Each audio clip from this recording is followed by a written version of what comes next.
எத்தனை டிகிரியில்? இதில் ஒன்று கூட உங்களுக்கு எனக்கு இருக்குதான்னு தெரியல.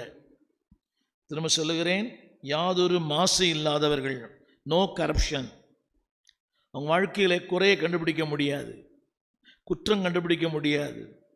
இரண்டாவது, அழகானவர்கள்,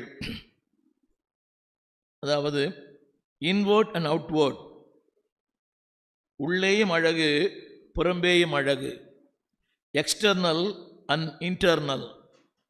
உலகம் இன்டர்னல் எக்ஸ்டர்னலில் பார்க்குது, ஆனால் இன்டர்னலில் பார்க்கறது இல்லை. தமிழ் புரியுதா? உலகம் வெளிப்புற தோற்றத்தை பார்க்கிறது. இவங்க வேதத்திலும் ஞானத்திலே தெரிந்தவர்கள். எவ்வளோ பெரிய பாக்கியம் இல்லை? உலகத்திலேயும் அறிவுள்ளவர்கள், தேவனுடைய வார்த்தையிலும் ஞானம் உள்ளவர்கள். நிறைய பேருக்கு அது இல்லவே இல்லை. அளவுக்கு மிஞ்சிய செலவு, அளவுக்கு மிஞ்சிய ஆசைகள், அளவுக்கு மிஞ்சின எண்ணங்கள்.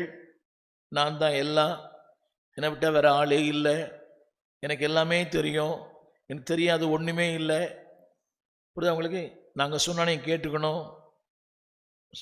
வரேன். கல்வியில் நிபுணர்கள்,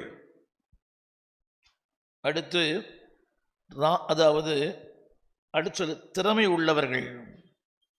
என்னங்க, ஒரு சின்ன கேள்வி, இப்படிப்பட்டவர்கள் சிறைப்பிடிக்கப்படுகிறார்கள். இது ஏற்றுக்கொள்ளப்படுமா? திரும்ப, ஞானம் உள்ளவர்கள், தமிழ் பைபிளில் படிங்க. அதாவது யாதொரு மாசும் இல்லாதவர்கள். Can you put it in English please? You cannot find any fault. அவங்கள்ட்ட குறையே கண்டுபிடிக்க முடியாது.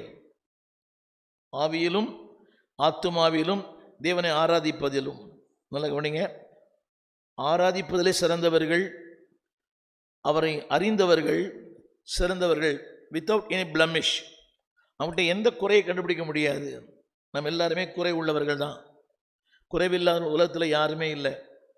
குறைவில்லாத நிறைவான கணவனும் இல்லை, நிறைவான மனைவியும் இல்லை, நிறைவான போதகனும் இல்லை, நிறைவான விசுவாசியும் இல்லை.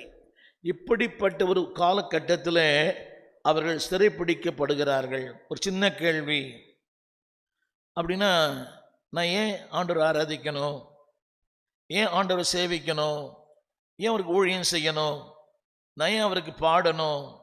Why should I serving? கவனிங்க எல்லாரும், why should I serving? இப்படிப்பட்ட உலகத்தில் நான் எதுக்கு ஆண்டவர் பின்பற்ற வேண்டும்? பாருங்க, பல நேரங்கள் நாம் இப்படி யோசிக்கிறோம். ஜெபிக்கிறேனே, உபவாசிக்கிறேனே, ஊழியம் பண்ணுறேனே,